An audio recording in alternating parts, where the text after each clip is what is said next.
Nos encontramos una vez más en Diálogos con Libertad, la voz institucional de la Asociación de Periodistas de Guatemala, APG. Soy Ana Julieta Cárdenas. Yo soy Idalme Sandoval, periodista también de la Asociación de Periodistas de Guatemala.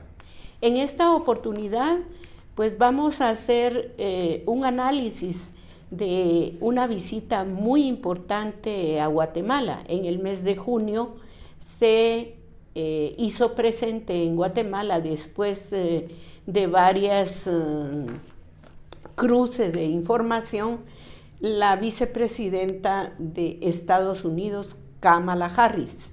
Ella previamente pues se reunió con diferentes sectores de la sociedad guatemalteca.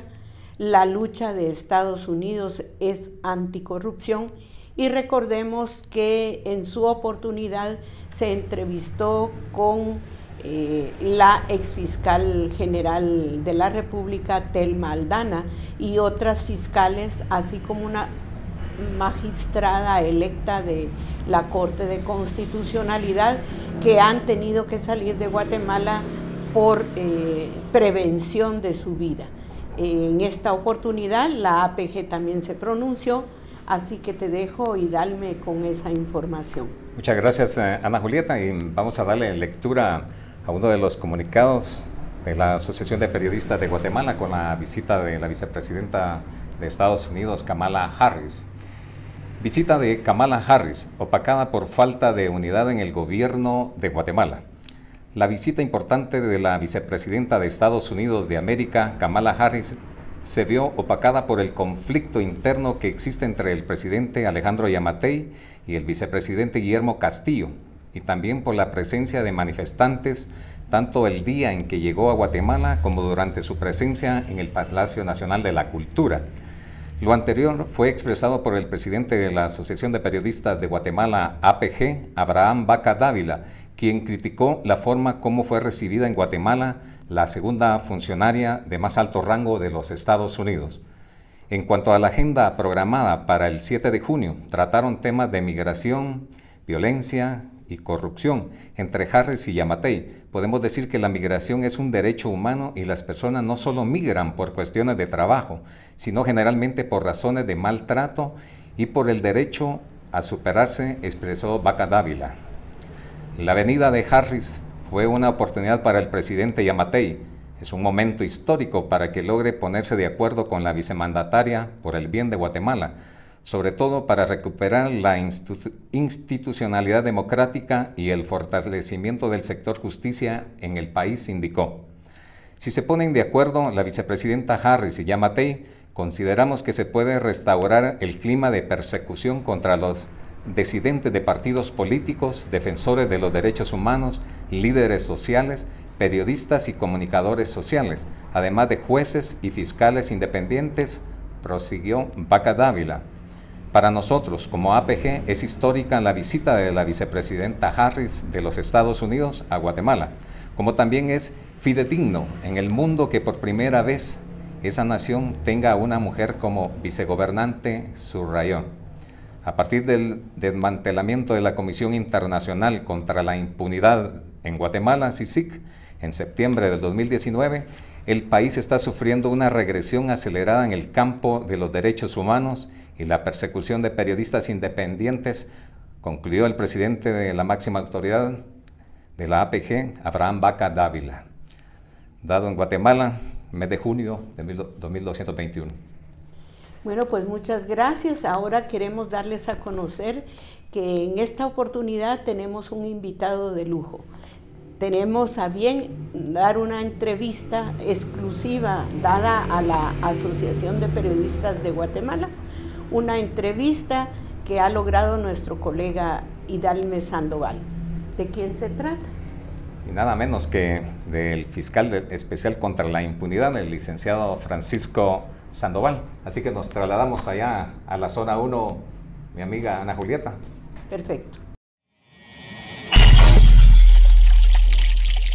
Bienvenidos a un programa más de Diálogos con Libertad, la voz institucional de la Asociación de Periodistas de Guatemala, APG. En esta oportunidad estamos en el despacho de Juan Francisco Sandoval, el fiscal de la FESI, y comparto micrófono con Idalme Sandoval. Buenas tardes. Muchísimas gracias por la oportunidad, licenciado Sandoval. Gracias por estar acá con su despacho para Diálogos con Libertad de la Asociación de Periodistas de Guatemala, y estamos felices de estar acá, una máxima entidad como lo es la APG de periodistas, y gracias por la oportunidad de estar acá en su despacho y la entrevista respectiva que vamos a llevar en un momento. Muchísimas gracias. Yo primero darles la bienvenida y para mí también es un honor recibir la visita de amigos de la Asociación de Periodistas de Guatemala, que durante 70 años ha desarrollado una gran función en favor del periodismo. Entremos en materia, licenciado. El tema de la libertad de expresión no es patrimonio de un grupo, es un patrimonio de toda la sociedad. ¿Cómo ve usted esa libertad de expresión ya materializada en los diferentes sectores? ¿Cómo la analiza? Bueno, en primer término, la libertad de expresión es una conquista de la humanidad. Durante décadas, durante siglos, el ser humano no se pudo expresar libremente. Al ser acogida a la disposición en las constituciones, yo pertenezco al mundo del derecho y todo lo que está en los textos legales, en este caso en la máxima disposición legal, garantiza de que tengamos esta posibilidad de hablar, la posibilidad de expresar nuestras ideas, de expresar nuestras opiniones. De hecho, cuando ejercemos la función pública, como en mi caso, muchas veces se cuestiona el por qué opinan sobre determinados temas. De hecho, en el caso de los fiscales, la Organización de las Naciones Unidas ha emitido disposiciones que rigen precisamente esa libertad que tenemos los fiscales de expresarnos libremente, y fundamentalmente cuando se trata de temas que atañen a nuestro ejercicio como fiscales, al ejercicio del derecho. Y también en cuanto a esta libertad que tenemos de expresarnos, ¿cómo se materializa? La materializamos en cuestiones como esta, en el hecho de que podamos acá libremente abordar la temática.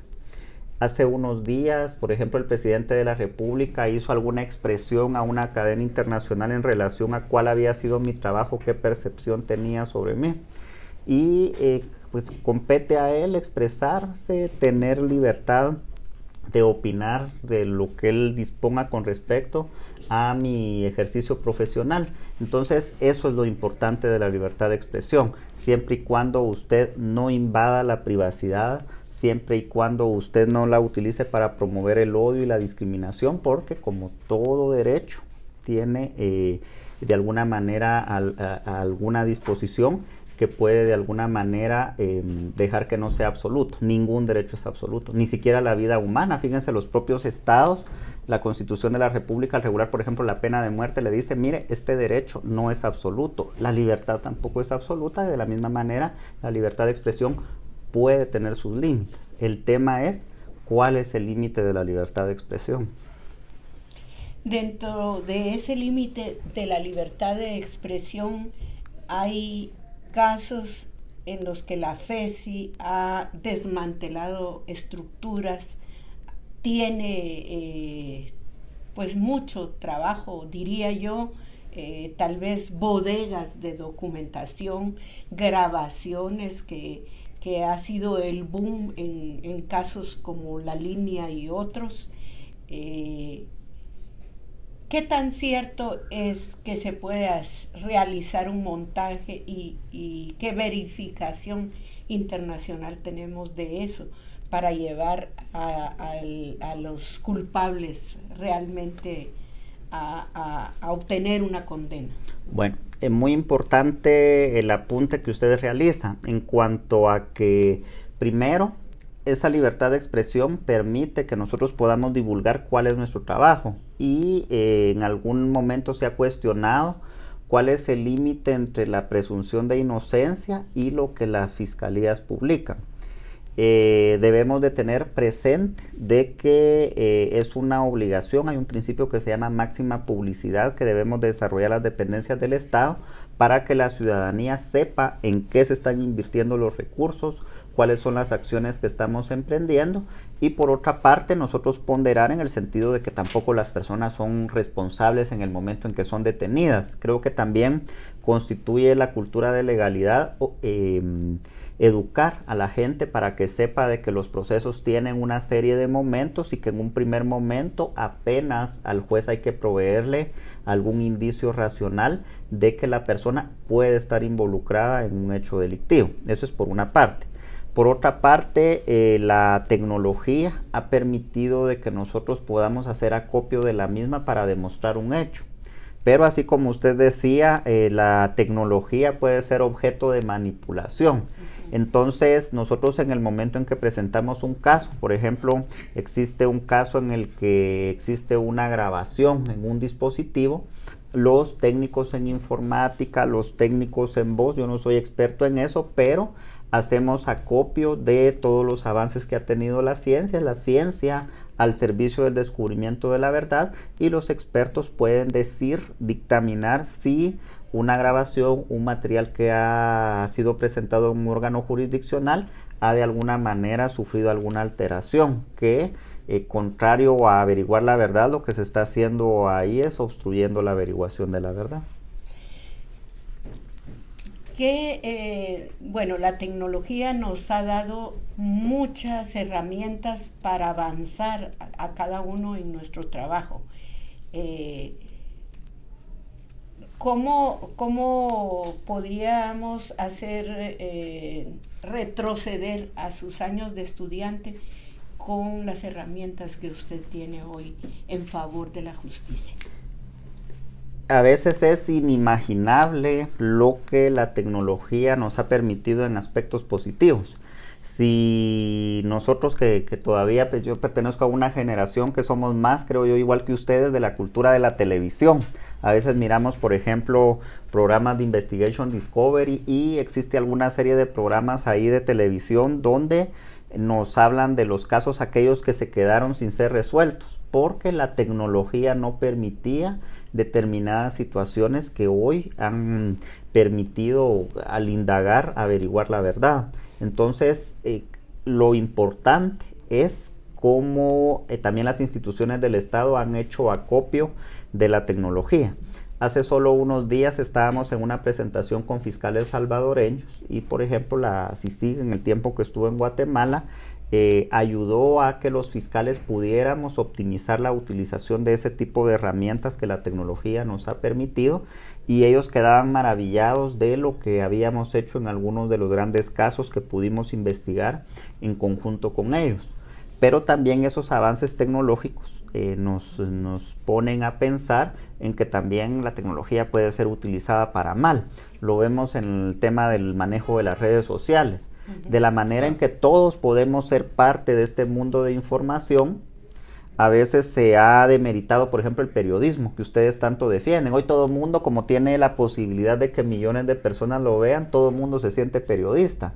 Entonces es en la medida en que la propia población se va educando, va obteniendo elementos de qué voces o qué fuentes sí le permiten crecer en la información.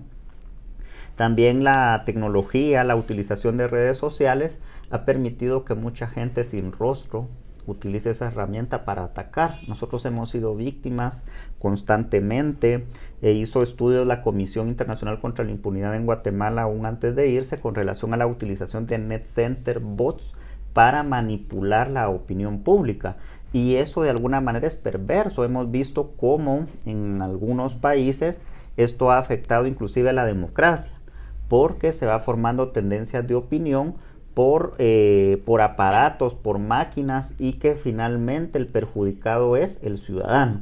Entonces, de la misma manera en que la tecnología nos ha permitido avanzar en muchos aspectos, nos ha puesto también a discutir. Creo que no hemos llegado aquí en Guatemala, tenemos otras necesidades, pero en sociedades más avanzadas ya se está discutiendo el tema del límite, por ejemplo, de la utilización de las redes sociales, con lo que esto podría implicar, porque imagínense mal utilizado, podría suponer de que alguien puede pensar de que puede utilizar ese tipo de censura para limitar la libertad de expresión. Entonces, desde cualquier punto de vista, desde el punto de vista de ustedes que manejan medios de comunicación, desde el punto de vista de quienes estudiamos Derecho, va a ser un importante tema de discusión en los próximos años. Hablando precisamente de estudiantes, tanto de Derecho como de Ciencias de la Comunicación, el tema de los net centers, la FESI ha marcado un punto específico en el tema. ¿Me puede ampliar? Bueno, lo que hemos tratado de descubrir en el caso puntual de los net centers es cómo algunas cuentas, algunos usuarios pueden ser financiados por personas vinculadas con el crimen organizado para manipular opiniones, que es solo una parte, pero otra parte es cuando se utiliza para invadir la privacidad, atacar a los fiscales, atacar a los operadores de justicia, atacar a testigos, atacar a peritos. Eso se puede convertir en una herramienta para obstruir la averiguación de la verdad, y eso es delictivo, es punible. Entonces, en ese sentido, hemos encontrado esta manera de manipular o de tratar de manipular la justicia. Hemos encontrado otra modalidad de crimen, que cuando se tiene cierta información, también estas herramientas pueden ser utilizadas para tratar de extorsionar, de chantajear a personas que pudieran de alguna manera estar involucradas en los hechos. Entonces, de alguna manera las investigaciones han permitido establecer de que las organizaciones criminales son tan complejas, de que no solo está el hecho de venir y obtener un beneficio económico de otra naturaleza, sino también buscar la manera perversa de que el brazo de la justicia no permita detectar sus actividades, y eso es lo que se llama impunidad. Y parte del fundamento para el funcionamiento de la Fiscalía es precisamente el combate a la impunidad, que no es más que los crímenes queden sin castigo. Licenciado Sandoval, ¿qué legado le ha dejado a usted la desaparecida CICIG? Bueno, en primer lugar, una conciencia de la importancia que tiene la cultura de legalidad. En segundo término, el tema de que cómo nos ayudaron a descubrir cómo los grandes o el gran poder corrompe no solo el tema de la administración gubernamental, sino también el brazo de la justicia. Y en tercer lugar, parte de lo que usted decía, cómo utilizar o cómo poner al servicio de la averiguación de la verdad las nuevas tecnologías. En ese sentido, recuerdo, hay un ejemplo bien cercano, la corrupción vecina, la corrupción en México. Cómo Guatemala, a pesar de estar en medio y no ser un país tan grande como México, pudo, gracias a la CICIG, desbaratar estructuras de corrupción, mientras que en México continúa el problema. ¿Habría la posibilidad con nuevos gobernantes que volviera a una CICIG? Bueno, en términos políticos, yo por lo menos en Guatemala lo veo muy difícil en corto, en mediano plazo, porque uno de los fundamentos que tenía el mandato, el acuerdo que suscribió en su momento el gobierno de Guatemala con la Organización de las Naciones Unidas, es descubrir las formas de funcionamiento y los mecanismos de financiación de los cuerpos ilegales y aparatos clandestinos de seguridad. En eso estaba la comisión cuando esta gente que sabía cuál era el foco de su financiación empezó campañas inclusive a nivel internacional con el propósito de desprestigiar a la comisión, el trabajo que se realizó, y encontró aliados oportunos, porque siempre se encuentran aliados que en algún momento son de utilidad y que permitieron de que la comisión saliera. No es la única experiencia en el mundo, de hecho en el este de Europa, en África hubo experiencias similares, pero más que eso la importancia es que la justicia guatemalteca logre asimilar los retrasos que tenemos, los retos que tenemos como sociedad y que repercuten en toda la población y en toda la ciudadanía. en países como México, que si analizamos que somos vecinos, pero nuestras realidades son muy distintas. ¿Muy distintas en qué sentido? En México tuvieron una revolución en 1917 que ha trascendido más de 100 años y que dejó impregnado un espíritu nacionalista que veo muy lejos que ellos pudieran permitir de que un organismo internacional funcionara como lo hizo aquí la Comisión. De alguna manera han dado ciertos pasos, ahí tienen un nuevo sistema procesal penal, que lo que nosotros iniciamos en el año 92 con un sistema procesal penal acusatorio, ellos tienen 2 o 3 años de haberlo implementado. Entonces creo que va a costar mucho romper ese paradigma cultural y esperamos de que si de alguna manera, así como aquí por lo menos se pudo detectar los grandes casos de corrupción, ocurra lo mismo en otras realidades. Lo que ocurrió aquí en Guatemala como que fue lo considero como una luz en la oscuridad. El tema es cuánto tiempo va a perdurar esa conciencia ciudadana que de alguna manera formó el paso de ese organismo de Naciones Unidas por 12 años en el país. Yo le tengo una pregunta al licenciado Sandoval. Se habla mucho de que hay posibilidades de que se abra una especie de CICIG para el triángulo centroamericano, Honduras, Salvador y Guatemala. ¿Cree usted que se pueda dar en el futuro? Se ha oído mucho en las redes. Muy difícil por los temas que le decía, el impacto que dejó la Comisión solo aquí. Imagínense compatibilizar 3 legislaciones distintas. He escuchado, y por cierto en la visita de la vicepresidenta de Estados Unidos aquí a Guatemala, quedó claro de que tienen una idea inmediata de formar grupos de trabajo entre fiscales de los 3 países, fuerzas de tarea, que de alguna manera podría permitir la posibilidad de que fluya información, fluyan diligencias sin tener que someterse a todo el aparato que implicaría ser involucrado en el caso de disponer de un organismo que sea transnacional o regional, que creo que eso políticamente, logísticamente implicaría muchísimos años. Para la FESI, hablemos de los casos. ¿Qué casos son los de alto impacto y cómo van estos casos? Por ejemplo, el caso de Chimaltenango, que sonó mucho, estos 122 millones, la captura de Benito. Bueno, entre los casos, por ejemplo, ahorita o en este momento son prioritarios, es el tema de las comisiones de postulación, porque impacta al sistema de justicia.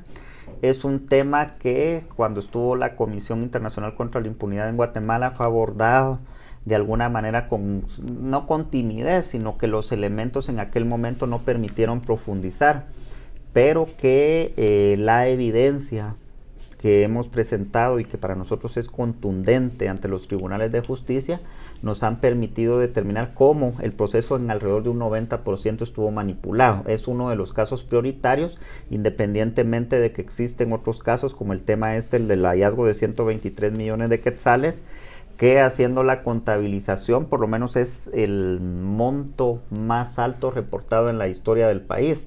Yo hacía parangón con lo que fue localizado hace algunos años cuando el fiscal general era Carlos David de León Argueta, que se supone de que fue un hallazgo de 14 millones de dólares, que si hacemos el comparativo en tasas de cambio, lo que fue encontrado el año pasado supera en demasía aquel monto. Y con otra situación particular, imagínense en qué país del mundo va a ser permisible de que un exfuncionario público tenga en su casa tal cifra de recursos. Entonces, creo que ni el Macondo de García Márquez describió con tanta puntualidad el realismo, este realismo mágico que vivimos en países como el nuestro, y ocurren situaciones que en otras latitudes implicarían la salida o mínimo la explicación puntual de los servidores públicos.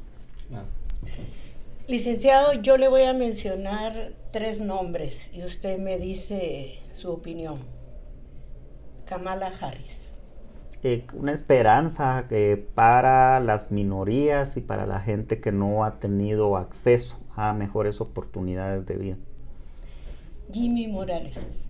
Bueno, el expresidente de la República, y que creo que la historia juzgará lo que en realidad hizo.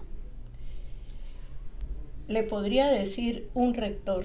Hablemos de 2 rectores que están en la mira y con privilegios de arresto para aclarar lo de las comisiones de postulación.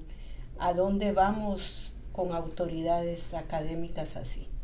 Solo quiénes son los rectores que tienen privilegio de arresto domiciliario, porque en el caso del rector Murphy Olimpo Pais, que acá hablamos del caso Comisiones Paralelas y de Carlos Estuardo Galvez Barrios, ambos tienen como medida de coerción la de prisión preventiva. Entonces yo lo que le puedo decir es que en los tribunales de justicia se está dilucidando su situación, que en este momento están vinculados a proceso, como cualquier otro sujeto procesal. Ellos tienen abiertas las puertas de la Fiscalía para tratar de presentar elementos que vaya acorde con sus intereses de defensa, pero en el caso de la Fiscalía seguimos con firmeza sosteniendo de que los elementos de investigación que en su momento pudimos localizar son los que los mantienen a ellos vinculados a proceso. Es importante que los colaboradores eficaces, en este caso un político que tiene también investigación por asalto a la salud, esa cooperación sirva para desenmarañar esta situación. Es en relación a... Alejos.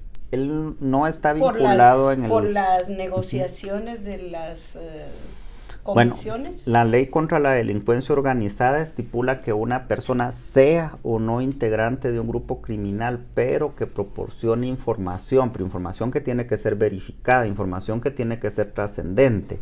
Imagínense la clase de información que tendría que brindar, ya que pone de ejemplo el nombre de esta persona que está vinculada en por lo menos 6 procesos penales. Además que si él fue cabecilla de un grupo, la ley contra la delincuencia organizada no prohíbe de que pudiera tener beneficios por colaboración, pero son beneficios denominados de aplicación restringida, son rígidos, no puede salir con una medida desjudicializadora, no puede permitirse el sobreseimiento, y en todo caso cuando él manifieste su interés de entrar en un proceso de colaboración, tendrá que ser objeto de un análisis riguroso.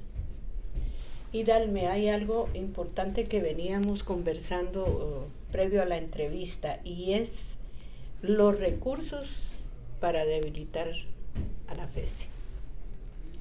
Sí, veníamos en el camino tocando este tema y la verdad que nos preocupa. Hemos visto abogados que últimamente, usted lo sabe mejor y nos gustaría escucharlo. Bueno, un abogado que tiene un amparo con respecto a la creación de la FESI, no sé cuál es su...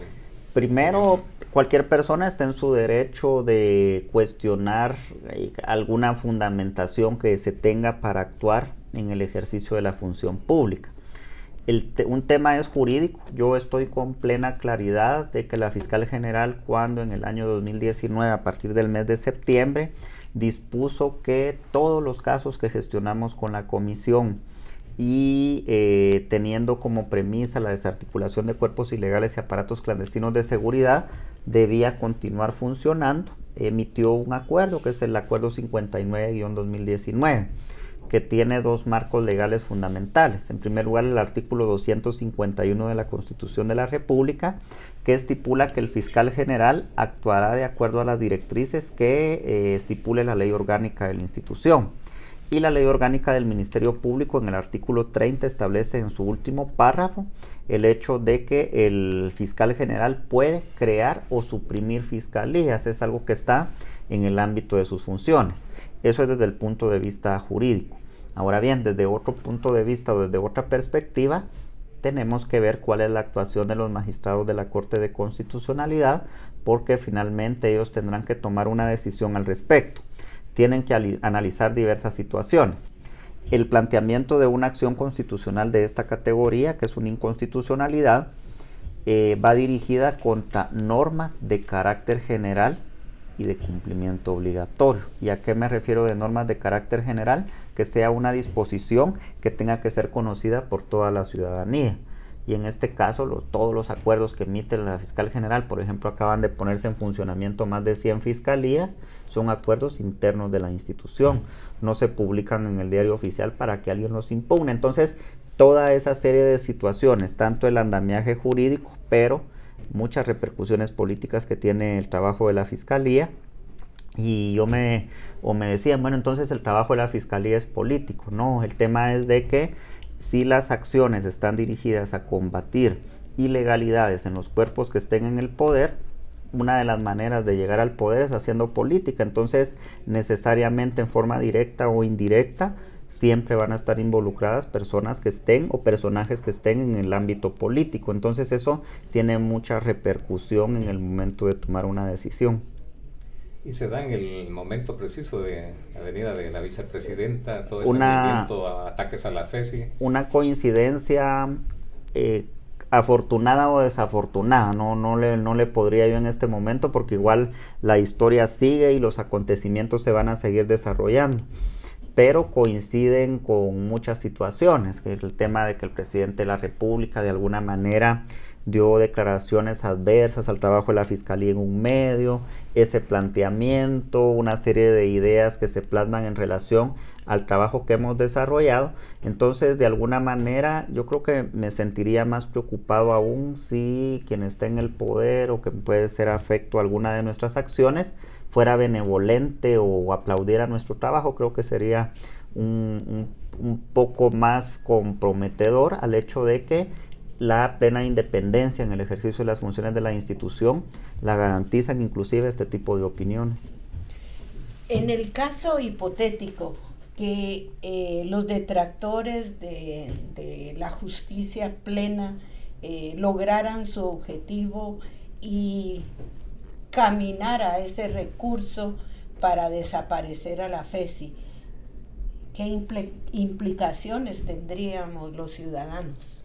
Bueno, primero, la máxima autoridad de la institución tendría que tomar una decisión en relación a el tema del personal, que es una situación que a mí me preocuparía en primer término, porque somos seres humanos, todos tenemos familia, todos tenemos alguna obligación en lo personal.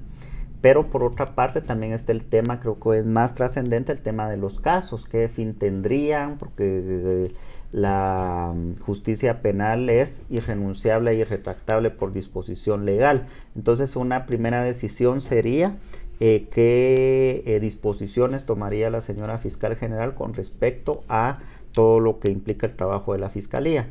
Y por otra parte, en forma directa, tal vez o indirecta, más indirecta, la ciudadanía a veces no lo percibe, el hecho de tocar una institución estatal o alguna dependencia de una institución estatal que es incómoda, lo que puede reflejar es la suerte que tenemos toda la ciudadanía o que podría tener toda la población, en el sentido de que no existe certeza porque finalmente estamos a merced de caprichos. Y así no se construye una democracia, así no se construye ciudadanía, porque el respeto a la ley es parte de los componentes de una democracia. Entonces, en muchas oportunidades me he pronunciado en ese sentido.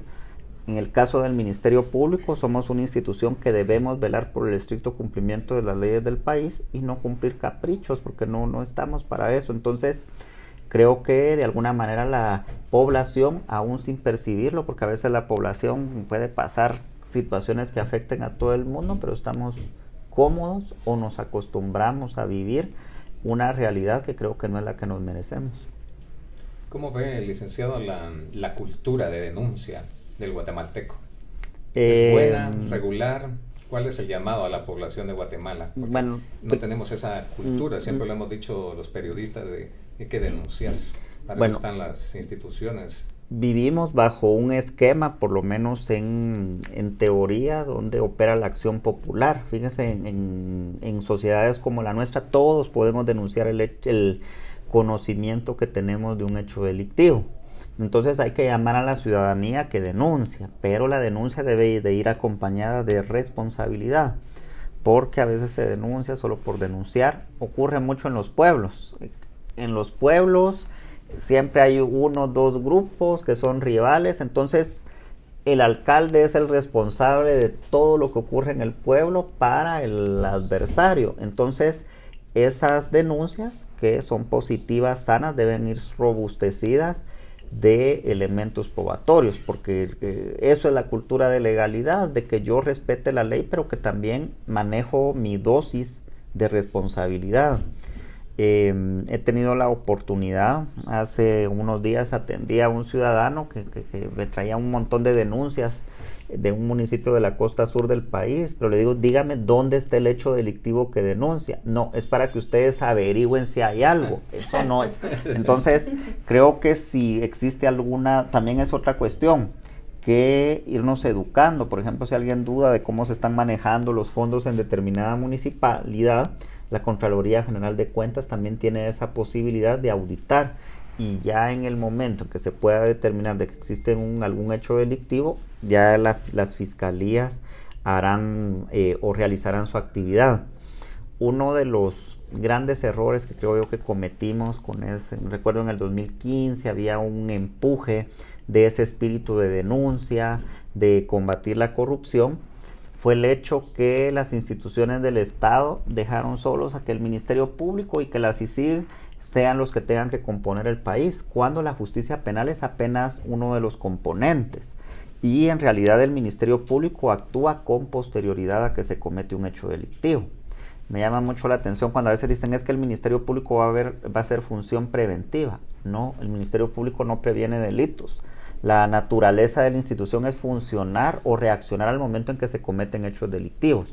Las funciones preventivas, las funciones fiscalizadoras las tienen otros entes, y creo que esa fue la deuda que nos dejó pendiente de ese movimiento del año que empezó en el año 2015, comprometer a las otras instituciones del Estado, porque todo era el Ministerio Público, todo lo iba a resolver el Ministerio Público. Creo que la historia, la realidad nos dio la razón, en el sentido de que cuando cada institución del Estado asuma el papel que les corresponde, ya podemos hablar de una recomposición de las políticas públicas.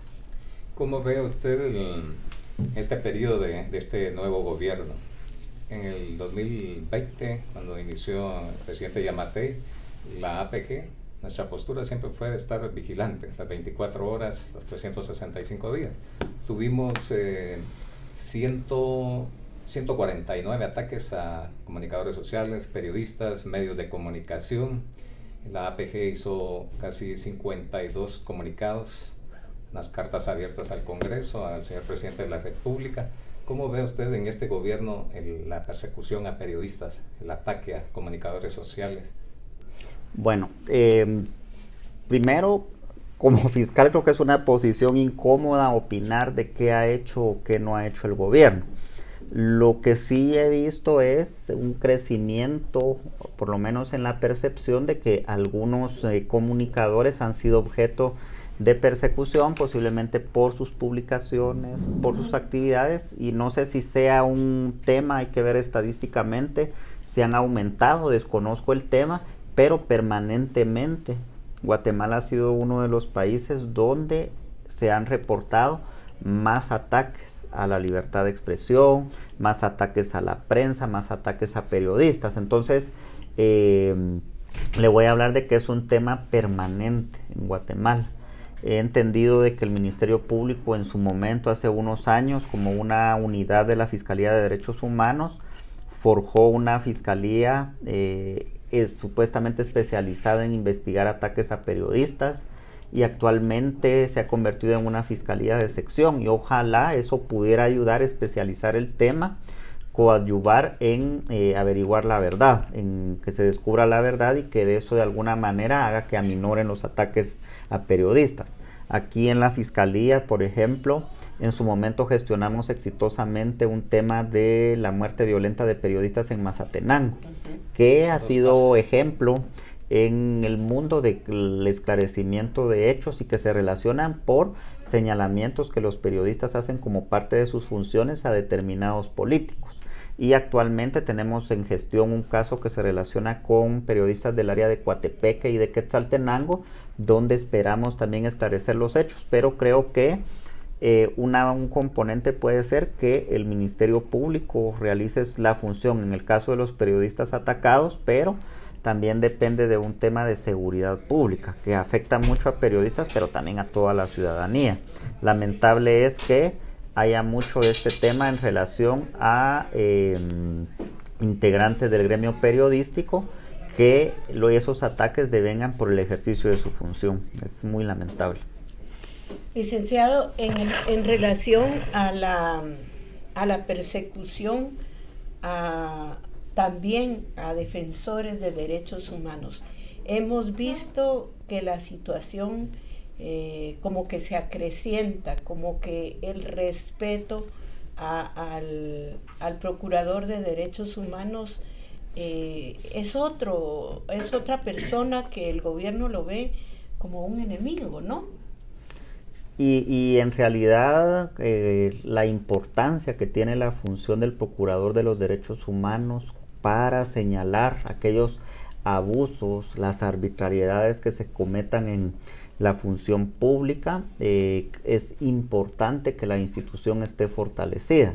Pero hemos vivido 2 o 3 años donde los ataques son permanentes, una mala fe para no trasladar los recursos que por disposición constitucional y por disposición legal les corresponden, y de alguna manera abusiva, de una manera que ya no guarda ni siquiera las formas, han atacado no solo a la institución del procurador. Entendamos de que la institución del procurador de los derechos humanos lleva consigo a varios servidores públicos, quienes también han sido afectados en su vida cotidiana, y es nuevamente por caprichos.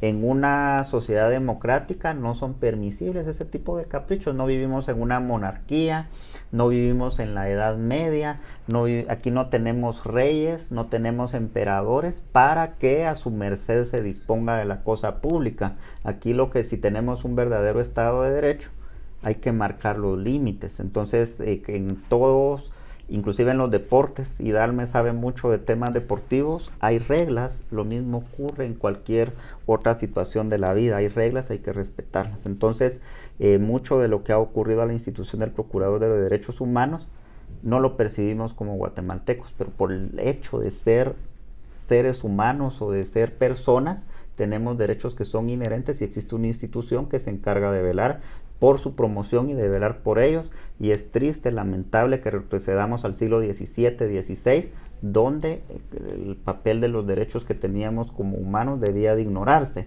Y aquí hay ciertas mentes cortas, chatas, que por temas que pertenecen a otra época, de alguna manera tratan de pervertir cuál es la verdadera función del procurador.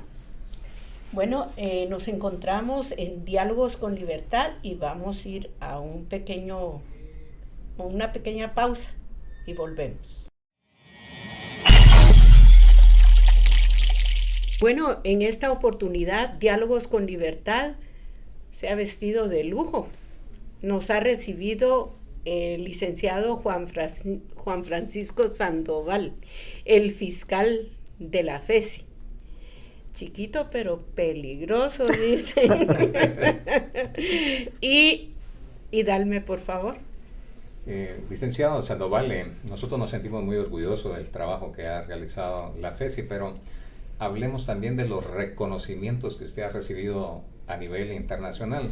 Dice que nadie es profeta en su tierra, pero en este caso creo que no se ha dado el caso. Creo que su tierra natal también ha recibido homenajes también. ¿Podría contarnos? Efectivamente. Más que el trabajo de Juan Francisco Sandoval, de repente yo soy la cara, no sé si la cara fea, la cara bonita, la cara de la fiscalía. Creo que lo que corresponde es al trabajo que ha desarrollado un equipo. De hecho, ustedes hoy ingresaron a la fiscalía y vieron cómo los compañeros estaban trabajando, y así es en las actividades diarias.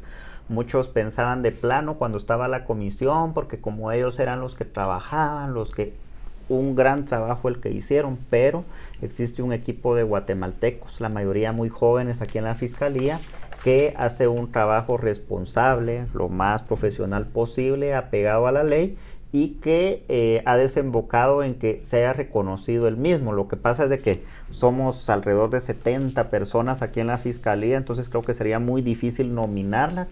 Entonces he recibido reconocimientos, sí, con mucho orgullo, con mucha satisfacción, pero darse cuenta de que de alguna manera el trabajo es visible para algunos sectores de la sociedad. Entonces, en ese sentido, llena de satisfacción, porque corresponde al verdadero servicio público, porque el servicio público es eso, servir a la ciudadanía y no servirse de lo que deviene de la población. Y aquí me gustaría agregar a mí que de todos los reconocimientos que humildemente él no quiso mencionar porque tal vez nos llevaríamos muchos minutos, a mí me agrada mucho ese que recibió de campeones internacionales contra la corrupción. Sí, ese creo fue un premio que lo recibimos algunos servidores públicos, éramos 12, creo que éramos 2 de acá de América Latina, la fiscal general de Ecuador, con mucha satisfacción lo recibí. Y creo que más que eso, la trascendencia, la importancia del mismo es que de todas las temáticas que pueden ser objeto de investigación en el Ministerio Público, una que tiene un enfoque dedicado al servicio a la ciudadanía es combatir la corrupción, porque posiblemente diariamente nos llenemos de noticias que son de alguna manera amarillas, pero la corrupción va más allá, porque de forma directa o de forma indirecta, sin que nos demos cuenta, la corrupción mata, que debe de ser una frase que debe quedar impregnada en nuestro pensamiento, que va más allá de una simple frase. La realidad que vivimos en sociedades como la guatemalteca dan cuenta y retratan las repercusiones que tiene la misma en la vida diaria. Un mensaje suyo para la Asociación de Periodistas de Guatemala, APG, y nuestros seguidores. Bueno, que continúen desarrollando el trabajo. Yo creo que espero no haberme equivocado. Yo me di cuenta que eran 70 años los que estaban cumpliendo. 74. Imagínense, 74 años en defensa de un gremio que ha sido la voz de los sin voz, quienes trasladan diariamente las noticias, la información de lo que ocurre en Guatemala, y que si no estuviera su voz presente, yo creo que el mundo no supiera qué es lo que vivimos los guatemaltecos. Es necesario que los gremios periodísticos crezcan, que los gremios periodísticos se desarrollen, que innoven y sobre todo que mantengan siempre esa vigencia. Cuando ocurre cualquier problemática de trascendencia para el ámbito periodístico, no solo para el gremio periodístico, sino que atañen a toda la sociedad, siempre esperamos algún comunicado que la asociación se pronuncie. ¿Y por qué motivo? Porque sabemos lo importante que es para la sociedad guatemalteca. Entonces, la invitación, el incentivo o el ánimo es para seguir adelante. Muchísimas gracias. Gracias, Licenciada. Hemos llegado a un programa más de Diálogos con Libertad, la voz institucional de la Asociación de Periodistas de Guatemala, APG. No deje de sintonizarnos todos los martes de 7:30 a 8:30 de la mañana por la frecuencia 92.1, y también poder vernos en nuestra plataforma de YouTube en el canal de la Asociación de Periodistas de Guatemala, APG. También esperamos sus comentarios. Tenemos varios números de teléfono que les vamos a dejar ahí en pantalla para que ustedes se comuniquen con nosotros, nos den sus opiniones, y agradecemos sobremanera a Richard Shaw, a Producciones Susa, para que sigamos siendo un canal de expresión de la APG. Y Dalme, ¿qué nos dejó esta entrevista? Ana Julieta, la verdad que siempre el fiscal licenciado Francisco Sandoval muy puntual en sus respuestas, su postura como fiscal, la verdad que es de admirar y de aplaudir a este guatemalteco ejemplar para todo el pueblo de Guatemala. Es bastante de admirarlo realmente, el trabajo que está realizando en contra de la corrupción. Y queremos apuntalar que prácticamente el mes de junio ha dejado pues un mar de alertas para la gente que no sigue los caminos del bien, para la gente corrupta, para las cortes que se han electo anómalamente. Sabemos que el sistema de justicia pues tiene pesos y contrapesos, y el fiscal Sandoval siempre está dando, digamos, esperanzas.